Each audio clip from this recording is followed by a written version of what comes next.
حضرت موسیٰ علیہ السلام کا فرعون کے دربار میں جانا۔ حضرت موسیٰ علیہ السلام کو اللہ تعالیٰ نے نبوت عطا فرمائی اور انہیں حکم دیا کہ وہ فرعون کے پاس جا کر اسے اللہ کی توحید کی دعوت دے اور بنی اسرائیل کو غلامی سے نجات دلانے کے لیے مطالبہ کرے۔ اسی موقع پر حضرت موسیٰ علیہ السلام نے اللہ تعالیٰ سے دعا کی اور گزارش کی کہ ان کی زبان میں لغنت ہے، اس لیے ان کے بھائی حضرت ہارون علیہ السلام کو بھی ان کے ساتھ رسول بنا کر بھیجا جائے تاکہ وہ ان کی مدد کرے۔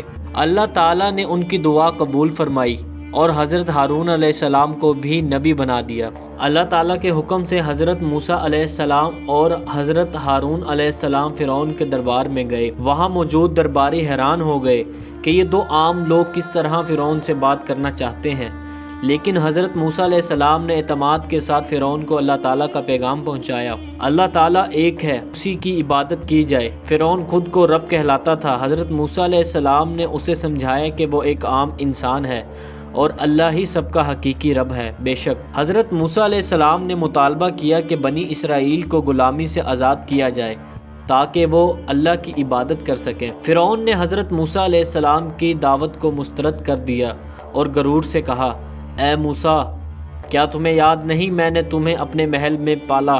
تم وہی شخص ہو جس نے ایک آدمی کو قتل کیا تھا اور اب تم میرے سامنے نبی بن کر آئے ہو۔ حضرت موسیٰ علیہ السلام نے جواب دیا، ہاں، میں نے وہ کام نادانستی کے طور پر کیا تھا، پھر میں نے اللہ سے معافی مانگی اور وہ میرا رب ہے جس نے مجھے ہدایت دی۔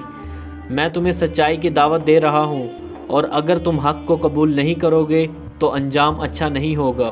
لیکن فرعون نے ان کی بات نہ مانی اور الٹا حضرت موسیٰ علیہ السلام کو جادوگر قرار دے دیا۔ فرعون نے کہا، اگر تم سچے ہو تو کوئی معجزہ دکھاؤ۔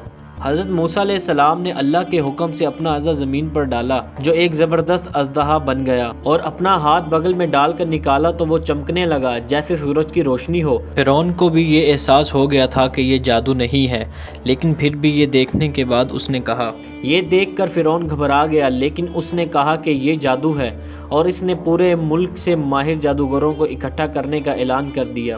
فرعون نے اپنے جادوگروں کو حضرت موسیٰ علیہ السلام سے مقابلہ کرنے کے لیے جمع کیا۔ مصر کے بڑے جادوگر دربار میں حاضر ہوئے اور انہوں نے فرعون سے پوچھا، اگر ہم جیت گئے تو ہمیں کیا انعام ملے گا؟ فرعون نے کہا، تمہیں بڑا انعام دیا جائے گا اور میرے خاص درباری بن جاؤ گے۔ پھر جادوگروں نے اپنی رسیاں اور لاٹھیاں زمین پر ڈالیں جو لوگوں کو سانپ نظر آنے لگیں۔ یہ در حقیقت جادو کا فریب تھا جو آنکھوں کو دھوکہ دے رہا تھا۔ پھر اللہ کے حکم سے حضرت موسیٰ علیہ السلام نے اپنا عصا زمین پر ڈالا اور وہ ایک حقیقی اژدہا بن کر حرکت میں آیا۔ اس نے تمام جادوگروں کی رسیاں اور لاٹھیاں نگل لی۔ یہ دیکھ کر جادوگر حیران رہ گئے کیونکہ وہ جانتے تھے کہ جادو صرف نظر کا دھوکہ ہوتا ہے، جبکہ حضرت موسیٰ علیہ السلام کا معجزہ حقیقت تھا۔ وہ فوراً سجدے میں گر گئے اور کہنے لگے، ہم موسیٰ اور ہارون علیہ السلام کے رب پر ایمان لے آئے۔ یہ سن کر فرعون غضبناک ہو گیا اور دھمکی دی، میں تمہارے ہاتھ اور پاؤں کاٹ ڈالوں گا اور تمہیں سولی پر چڑھا دوں گا۔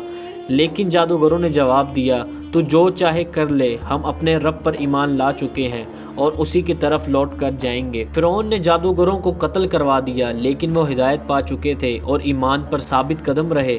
فرعون پھر بھی اپنی ضد پر قائم رہا اور حضرت موسیٰ علیہ السلام اور ان کی قوم کو تکلیفیں دینے لگا۔ اللہ نے مختلف عذاب نازل کیے، جیسا مصر میں زبردست طوفان آیا، کھیتوں کو ٹڈیوں نے تباہ کر دیا، مینڈکوں کی وبا، ہر جگہ جوئیں اور مینڈک بھر گئیں، دریائے نیل کا پانی خون میں تبدیل ہو گیا۔ یہ عذاب آتے رہے، لیکن فرعون نے توبہ کرنے کے بجائے مزید ظلم کیا۔ آخرکار اللہ تعالیٰ نے حضرت موسیٰ علیہ السلام کو حکم دیا کہ وہ بنی اسرائیل کو لے کر مصر سے نکل جائیں، اور پھر دریائے نیل کا معجزہ پیش آیا جس میں فرعون اور اس کی فوج غرق ہو گئی۔ اللہ کی طاقت سب سے بڑی ہے۔ حضرت موسیٰ علیہ السلام کا معجزہ فرعون کے جادو پر غالب آ گیا۔ ایمان والے مشکلات میں ثابت قدم رہتے ہیں۔ جادوگروں نے حق کو پہچانا اور جان دے کر بھی اپنے ایمان پر قائم رہے۔ توحید کی دعوت ہر حال میں دینی چاہیے۔ حضرت موسیٰ علیہ السلام نے فرعون کے سامنے حق کی دعوت دی، چاہے وہ کتنا ہی طاقتور کیوں نہ ہو۔ تکبر کا انجام تباہی ہے۔ فرعون نے ضد اور تکبر کیا۔